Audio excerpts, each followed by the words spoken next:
सब तो पहले मैं पंजाब प्रदेश कांग्रेस कमेटी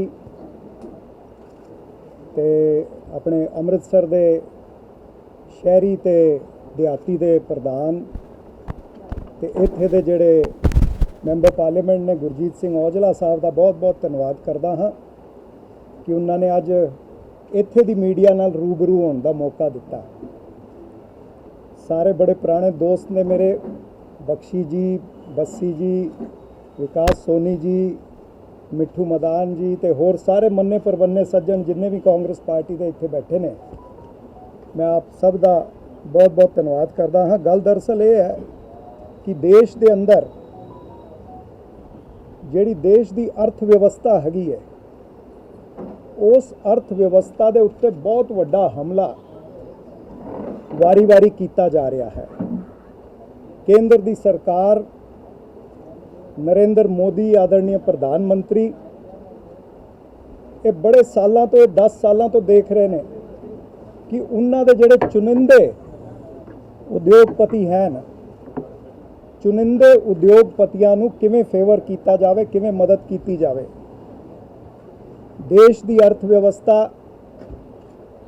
बिगड़ जाए, खराब हो जाए, लोगों का नुकसान हो जाए, यदि देश के प्रधानमंत्री नूं कोई परवाह नहीं हैगी। इसलिए मैं सब तो पहले कहना चाहना कि देश की अर्थव्यवस्था का अडानीकरण हो रहा है। देश की अर्थव्यवस्था का अडानीकरण नरेंद्र मोदी कर रहे हैं।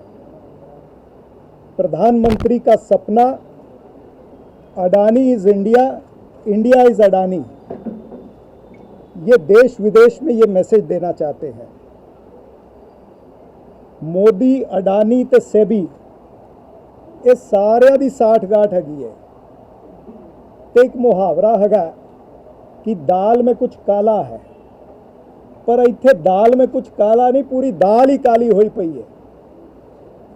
ये जिहड़े 4-5 मैं टैगलाइनां दित्तियां ने, ਇਹਦੇ ਤੇ विस्तार मैं ਤੁਹਾਨੂੰ कहना चाहांगा कि अज देश जो माहौल है, जिस तरह अडानी का एक एक करके मेगा घोटाला सामने आ रहा है, कांग्रेस पार्टी पिछले 1.5-2 सालों तो यह मंग कर रही है केंद्र सरकार को कि JPC लाई जाए, अडानी के जिन्ना कारोबार है उहदे उत्ते तहकीकात होवे। जो हिंडनबर्ग ने जो रिपोर्ट दी है, उस हिंडनबर्ग रिपोर्ट की तहकीकात होवे और जॉइंट पार्लीमेंटरी कमेटी जिहड़ी है उहदे जरिए होवे। जॉइंट पार्लीमेंटरी कमेटी लाण नूं मोदी सरकार डरदी है।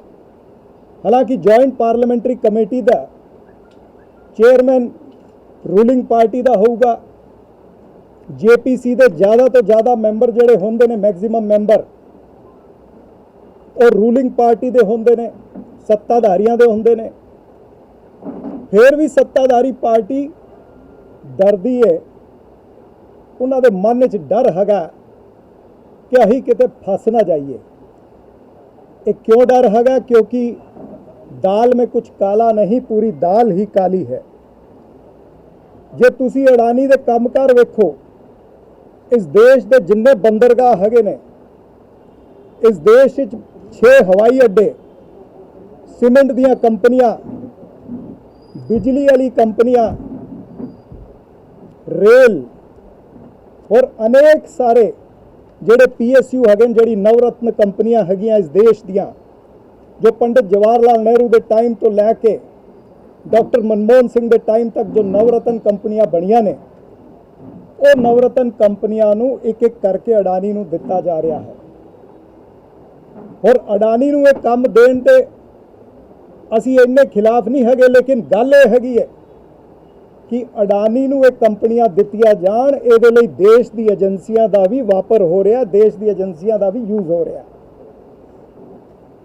CBI, ED, IT, ये तमाम सारी एजेंसियां जिन्नियां भी हैगियां, ये सारियां एजेंसियां जिथे जिथे रेड पांदियां ने, उस कंपनी नूं थोड़े समय के बाद अडानी उहदे शेयर खरीद लैंदा। मैं उदाहरण के तौर पर कहना चाहांगा NDTV ਤੁਹਾਨੂੰ ਯਾਦ ਹੋਊਗਾ, ਤੁਸੀਂ ਸਾਰੇ ਮੀਡੀਆ ਵਾਲੇ ਹੈਗੇ ਹੋ। NDTV ਦੇ ਉੱਤੇ 2 ਰੇਡ ਹੋਈਆਂ, 250 300 ਕਰੋੜ ਦੀ ਉਹਨਾਂ ਦੀ ਰਿਕਵਰੀ ਦੱਸੀ ਗਈ। ਉਹਦੇ ਬਾਅਦ 64% ਸ਼ੇਅਰ ਜਿਹੜੇ ਨੇ ਉਹ ਅਡਾਨੀ ਨੇ ਖਰੀਦੇ। ACC ਅੰਬੂਜਾ ਸੀਮੈਂਟ ਦੇ ਉੱਤੇ 2 ਰੇਡ ਹੋਈਆਂ, ਉਹਦੇ ਬਾਅਦ ਉਹਦੇ 70% ਸ਼ੇਅਰ ਜਿਹੜੇ ਨੇ ਉਹ ਅਡਾਨੀ ਨੇ ਖਰੀਦੇ ਨੇ। GVK 에ਅਰਪੋਰਟ ਮੁੰਬਈ ਜਿੱਥੋਂ ਮੈਂ ਆਨਾ, ਉਸ GVK ਕੰਪਨੀ ਦੇ ਉੱਤੇ ਵੀ IT ਦੀ ਰੇਡ ਹੋਈਆਂ, ED ਦੀ ਰੇਡ ਹੋਈਆਂ, और GVK कंपनी के 94% शेयर जड़े ने वो अडानी ने खरीदे ने। क्विंट मीडिया दिल्ली च नोएडा च उत्थे रेड हुई, 49% होल्डिंग उदी हुई। नेल्लोर साउथ कृष्णापट्टनम पोर्ट ते अडानी ने इदां ही कब्जा किया।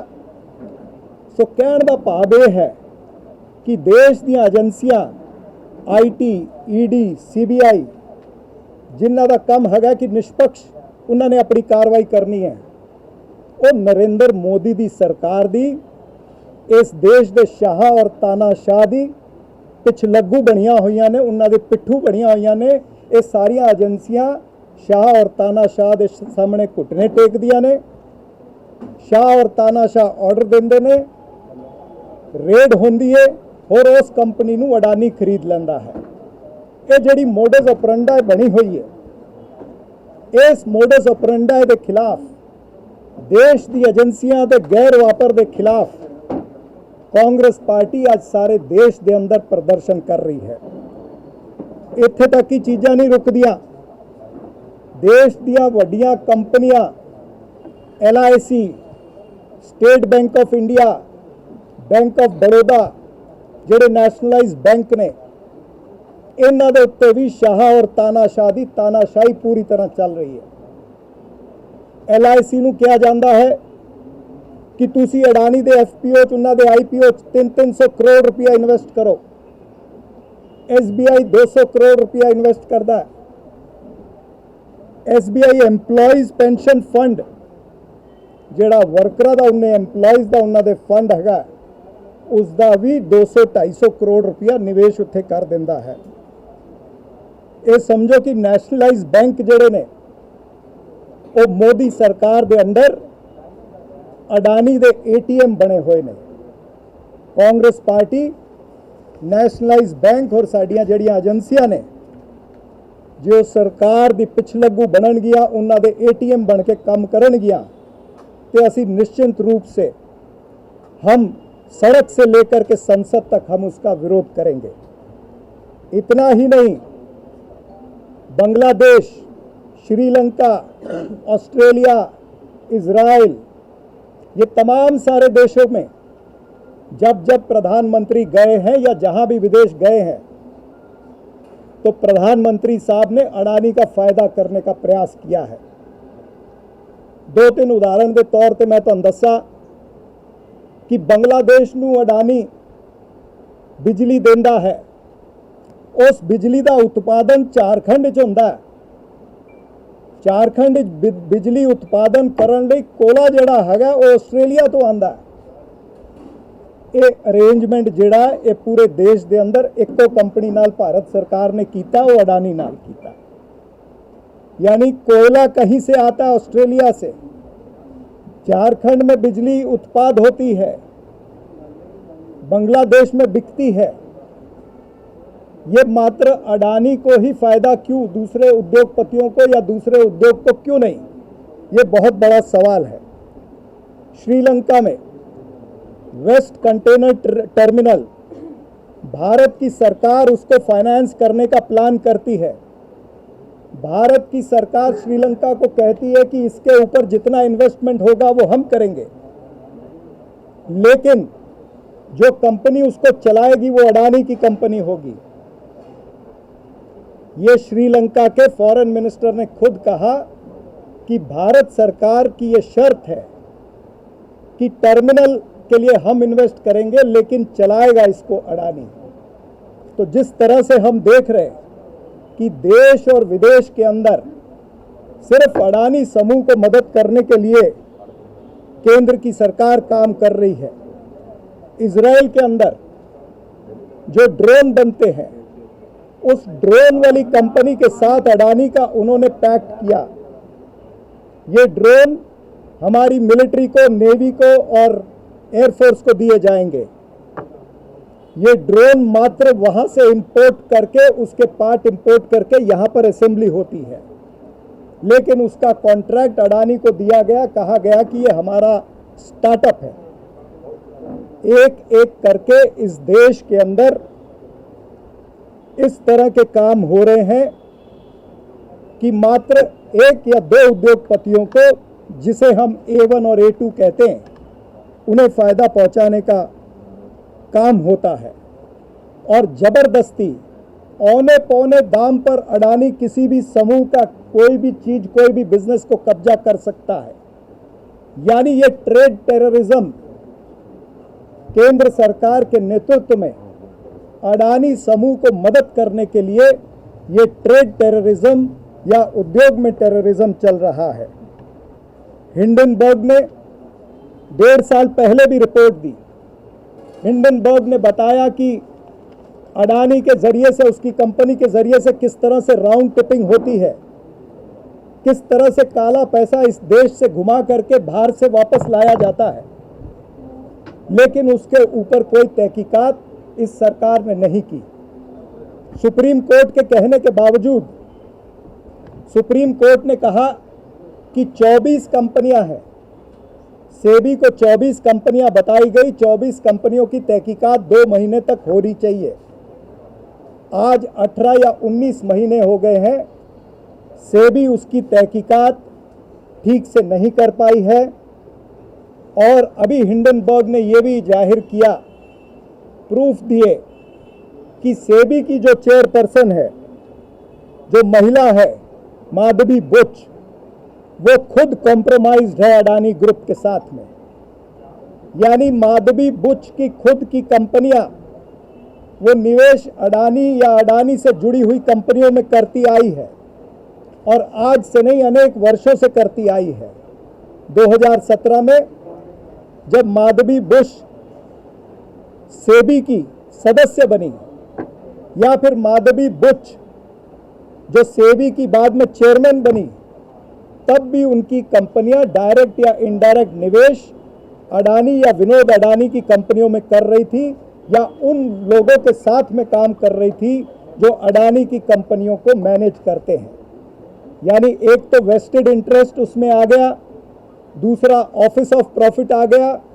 ये सेबी के नियमों का खुले आम उल्लंघन है, और कांग्रेस पार्टी मांग करती है कि माधवी बुच, इनका तुरंत केंद्र सरकार ने राजीनामा लेना चाहिए। हालांकि इनका राजीनामा पहले ही ले लेना चाहिए था, लेकिन इस सरकार के अंदर सैया भय कोतवाल तब डर काहे का, इस तरह का काम यहां पर चल रहा है। हमारी सुप्रीम कोर्ट से भी रिक्वेस्ट है कि सुप्रीम कोर्ट जो हिंडनबर्ग ने तहकीकात करके रिपोर्ट दी है, वो चाहे भारतीय जनता पार्टी के लोग कहें कि ये मात्र एलिगेशन है, लेकिन उस एलिगेशन के अंदर तहकीकात होनी चाहिए। सुप्रीम कोर्ट ने सुओ मोटो कॉग्निसेंस लेना चाहिए, और दूध का दूध, पानी का पानी होना चाहिए। क्योंकि ये छोटा मामला नहीं है, ये देश की अर्थव्यवस्था का मामला है। जिस दिन अर्थव्यवस्था डगमगाएगी, छोटे निवेशकों का, मिडिल क्लास का और लोअर मिडिल क्लास का पैसा डूबेगा। इस देश के अंदर पूरी अर्थव्यवस्था डगमगाएगी, और ये टेम्पो भर के भेजने वाले ये अपने टेम्पो भेजते रहेंगे। आज मैं नरेंद्र मोदी जी से और अमित शाह से पूछना चाहता हूं कि इतनी खुली छूट अडानी को क्यों दी हुई है? देश की एजेंसियां उनके लिए काम क्यों कर रही हैं? विपक्ष पर ईडी, आईटी, सीबीआई की रेड होती है, लेकिन अडानी समूह को कभी एक नोटिस भी नहीं गया है। क्या वो टेम्पो भर भर के आपको भेज रहे हैं? उस टेम्पो का मालिक कौन है? उस टेम्पो का ड्राइवर कौन है? ये तमाम सारी चीज़ों की तहकीकात होनी चाहिए। देश की एजेंसियां मोदी मित्रों पर क्यों मेहरबान है? देश पूंजीवाद की गिरफ्त में धीरे धीरे क्यों आ रहा है, ये बहुत बड़े सवाल हैं। कांग्रेस पार्टी और आदरणीय खड़गे साहब और श्री राहुल गांधी जी इस देश की सेवा करने के लिए कटिबद्ध हैं। हम हमेशा उन मुद्दों को उठाते हैं जो जनता के हित के मुद्दे हैं। इस देश के अंदर श्री राहुल गांधी जी ने कहा कि एक बहुत बड़ा अर्थव्यवस्था का इम्बैलेंस हो रहा है, इस देश के अंदर फाइनेंशियल इम्पेरिटी आ रही है, उसको संभालने की ज़रूरत है। लेकिन केंद्र की सरकार इसमें संजीदगी से काम नहीं कर रही है। इसीलिए कांग्रेस पार्टी गली से लेकर के दिल्ली तक, यानी अगर आज आप देखेंगे पूरे देश के अंदर, आज पंजाब में भी चंडीगढ़ में बहुत बड़ा प्रदर्शन इसी मुद्दे को लेकर के हो रहा है कि देश की एजेंसियों का गैर वापर हो रहा है, अडानी समूह को खुलेआम मदद हो रही है और नरेंद्र मोदी और अमित शाह, जिन्हें मैं शाह और तानाशाह कहता हूं, ये शाह और तानाशाह जो है देश की अर्थव्यवस्था को बेच रहे हैं। इसका संरक्षण करना ज़रूरी है। इसके संदर्भ में कोई सवाल होंगे तो आप मुझसे पूछ सकते हैं। धन्यवाद। पर एक होर मूवी आ रही है जिहड़ी कि इंदिरा गांधी होरां ते कट्टी जा रही है, जिहदा कि असीं ट्रेलर देखिया है। श्री अकाल तख्त साहिब जथेदार ਵੱਲੋਂ ਵੀ ਉਸ ਦੀ ਨਿੰਦਾ ਕੀਤੀ ਗਈ ਹੈ। ਉਸ ਦੇ ਵਿੱਚ ਕਿਤੇ ਨਾ ਕਿਤੇ ਸਿੱਖਾਂ ਨੂੰ ਜਿਹੜਾ ਹੈ ਉਹਨਾਂ ਦਾ ਕਿਰਦਾਰ ਜਿਹੜਾ ਗਲਤ ਦਿਖਾਇਆ ਗਿਆ, ਖਾਲਿਸਤਾਨੀ ਪੱਖੀ ਦਿਖਾਇਆ ਗਿਆ। ਉਸ ਤੇ ਤੁਸੀਂ ਕੀ ਕਹਿਣਾ ਚਾਹੋਗੇ ਕਿ ਫਿਲਮ ਰਿਲੀਜ਼ ਹੋਣੀ ਚਾਹੀਦੀ ਹੈ ਜਾਂ ਨਹੀਂ ਹੋਣੀ ਚਾਹੀਦੀ? देखो जी, केंद्र सरकार जिहड़ी इस वेले चल रही है, नरेंद्र मोदी की सरकार, इन्हां दा एक मोडस ऑपरेंडा हैगा कि फिल्मां बना के बदनाम करना। कदे कश्मीर फाइल्स आ जाती है, कदे कोई होर मूवी आ जाती है, तो हुण ये जिहड़ी तुसीं एमरजेंसी वाली मूवी की गल कीती है, ये मूवी आ रही है। इन्हां दा इक्को ही प्रयास हैगा कि किद्दां आपां इस देश की जिन्नियां भी कास्ट कम्यूनिटी हैगियां उन्होंने डिवाइड एंड रूल करिए। ये अंग्रेज़ों की राजनीति है, डिवाइड एंड रूल विभाजनकारी राजनीति है। भारतीय जनता पार्टी नूं हुण जिहड़ियां चोणां होईयां ने लोक सभा दियां, ये चोणां दे विच पूरे देश की जनता ने जवाब भी दिता कि विभाजनकारी राजनीति तुहाडी नहीं चलूगी। सिखां दी ते पंजाब दे इतिहास की जद तक गल हैगी है, भारतीय जनता पार्टी कदे भी पंजाब, पंजाबीयत, पंजाबियों दे ते सिखां दे नाल नहीं रही है। ये पूरा इतिहास जे तुसी देखोगे तो इतिहास विच पता चलेगा। उहियो काम हुण कर रहे ने। जे इहो जी कोई चीज़ उस फिल्म में दिखाई है, हालांकि मैं वो फिल्म हजे देखी नहीं है, जे इहो जी चीज़ कोई दिखाई है तो निश्चित रूप नाल वो फिल्म बैन होनी चाहिए, उस फिल्म नूं रोकना चाहिए।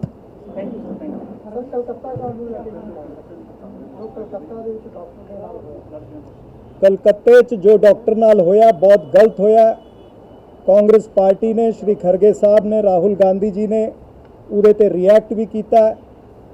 उहदे ते CBI की जांच चल रही है। जल्दी तो जल्दी सज़ा होनी चाहिए। और खाली कलकत्ता ही क्यों, मैं तो कहांगा पूरे देश च कानून आना चाहिए। महाराष्ट्र की सरकार ने एक कानून पारित किया सीगा, शक्ति क्रिमिनल एक्ट। उस शक्ति क्रिमिनल एक्ट विच लिखिया सीगा कि रेप दे जिहड़े कांड करन वाले बंदे ने उन्हां नूं फांसी की सज़ा होनी चाहिए। जिहड़े उन्हां दे नाल प्लानर होंदे ने उन्हां नूं 25 लाख तक जुर्माना या 7 साल 10 साल की सज़ा होनी चाहिए। ये शक्ति क्रिमिनल एक्ट महाराष्ट्र की कांग्रेस की सरकार ने पास किया सीगा, जिहड़ा देश की राष्ट्रपति कोल जाके रुकिया होया। इहो जिहा शक्ति क्रिमिनल एक्ट हर राज्य, हर सूबे की सरकार ने पास करना चाहिए। पुलिस का इकबाल रहना चाहिए, पुलिस का डर रहना चाहिए, प्रशासन का डर रहना चाहिए। ये मोदी सरकार विच ये डर खत्म हो गया। इसलिए कदी आपां कठुआ देखते हैं, कदी उनाव देखते हैं, कदी इंदौर च कांड होंदा। परसों महाराष्ट्र थाने बदलपुर जिले च होया, उत्थे 2 बच्चियां 4-4 साल की बच्चियां नाल मोलेस्टेशन होया है। सो ये चीज़ किते ना किते रुकनी चाहिए। ये कांग्रेस पार्टी का स्टैंड है। Thank you. देश दुनिया की हर खबर सबसे पहले देखने के लिए फॉलो करें Dainik Savera TV, YouTube, Facebook, Instagram, X और व्हाट्सएप चैनल पर।